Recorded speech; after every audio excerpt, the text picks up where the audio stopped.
Hello everyone, welcome back. Let's have a look over a new sensor that is a dual sensor, which means the accelerometer and the gyroscope in the same part, and that is LSM330. And let's visit the website, that will be controleverything.com, and here we have to search out for this particular sensor, and let's see what we got here in specifics. As you can see, it's a inertial module, 3D accelerometer, 3D gyroscope, I2C mini module, and more features are on the screen in front of you, and you can also purchase the sensor right from this site. Also, I will be interfacing the sensor LSM330 with a BeagleBone Black, and the software platform will be a C language code. And let's go to the source tab, and there we have the C code sample onto the screen. You can get the C code sample from here as a zip file. You can download it, and also you can get the code from github.com, and the concerned repository there will be Control Everything community. Now let's proceed and with our hardware connections. Let's proceed ahead. Well, for the hardware connection setup, the first thing we require is the BeagleBone Black, which you are able to see on my screen. And this here is an I2C shield for the BeagleBone Black. Now this is available on the website controleverything.com, and the real reason we are using this shield is to make connections easier with other I2C devices. So for that, what we require is to gently place this I2C shield over the BeagleBone Black and make a connection just like that. For the power up setup, we require two things. The first is a mini USB cable just like this and gently insert it over here. It is very useful to power up the BeagleBone Black. Now to power up the I2C shield, we require a 5-volt adapter, which you are able to see on my screen, and gently insert it here. Now for an option for the internet connection, there are two mediums. The first is an Ethernet cable or a LAN cable, and the second is this, a wireless nano USB adapter. Well, this here is our 3D accelerometer and gyroscope LSM330, and this comes a connecting cable. Now make the connection among the sensor and the cable, and make sure that the brown wire of the cable should be connected to the ground of the sensor, and similarly to the ground of I2C sheet. So as we are done with the hardware connections, now let's have a look over the interfacing code.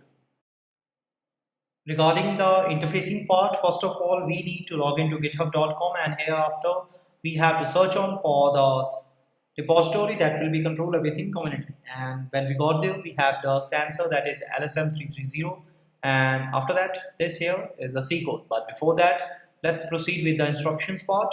As you can see, we need to set up our BeagleBone Black on to the screen, and the steps are on this part, which is beaglebone.org.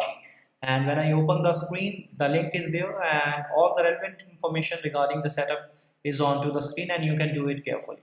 After getting this, we need to download or get pull the code onto the BeagleBone Black, and this command will compile and this will run the C code. Please do it carefully. Now we have the C code, and it's a .c extension file. The first thing you notice that we have included some of the header files here into the code, and in the void main function we have to check whether the I2C bus is going to open or not. Then we have to check the I2C device and the address of the sensor, and first of all the gyroscopic address of the sensor, that will be 0x6a. And in the writing section part, we are going to select the control register 1 having address 0x20, and we are going to send a command to set XYZ axis enabled power on mode output data rate 95 Hz, that will be 0x0f. Then we are going to read, as you can see, 6 bytes of the data, and here we are with the data for that part, as you can see, for the gyroscopic data, and we are reading it from the address that will be 0x28. And then we have the conversion of the data for the 6 bytes of the gyroscopic for 3 perpendicular axes, X, Y, and Z, and we have used some of the formulas from the data sheet of LSM330. Now we are done with the first part. Now coming to the second part, we are going to check the device address for the accelerometer, that will be 0x1d, and we are going to send a command for control register 1. We are going to select it, that will be 0x20, and the command we are going to send here is to set XYZ axis enabled power on mode output data rate 100 Hz, that will be 0x67. Then we are going to read 6 bytes of the data from the register 0x28. It is the acceleration data for XYZ axis, and then we have the conversion of the data for 3 perpendicular axis for the acceleration.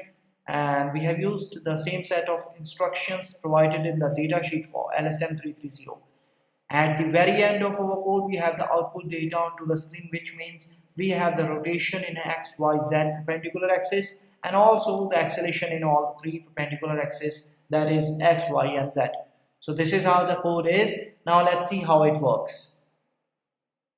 Now let's have a look over the working part, in which we have to check the practicality of the code, and for that part we have to copy the entire code. First of all, as you can see on my screen, and here we have to create a new file, and here we go, .c will be the extension, and here we have to paste the entire code, and after that we need to save it. Then we have the command for the compilation, as you can see on my screen, and here we go, and the code has been compiled successfully. Now for the working part, we need to run the code, and this is the command, and let's see what we got here.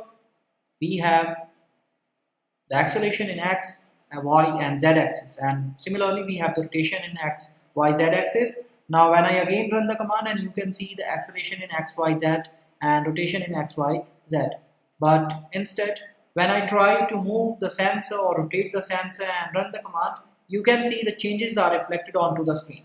And here we are with the changes. We have the acceleration in x, y, and z axis, and similarly we have the change in rotation in x, y, and z axis. Similarly, when I again run the command and move the sensor in different directions, you can see the changes reflected onto the screen for both the acceleration and rotation in all three perpendicular axes x, y, and z. So this is how the sensor responds. Now let's see what are the applications and benefits for this particular sensor. The LSM330 is a system in package featuring a 3D digital accelerometer with two embedded state machines that can be programmed to implement autonomous applications and a 3D digital gyroscope.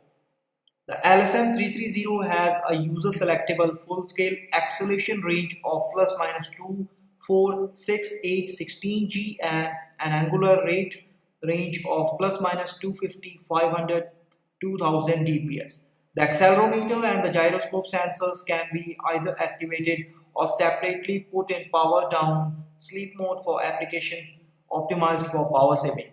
Some of the applications are like GPS navigation systems, gaming and virtual reality input devices, motion activated functions, vibration monitoring and compensation, free fall detection, 6D orientation detection, and a lot more.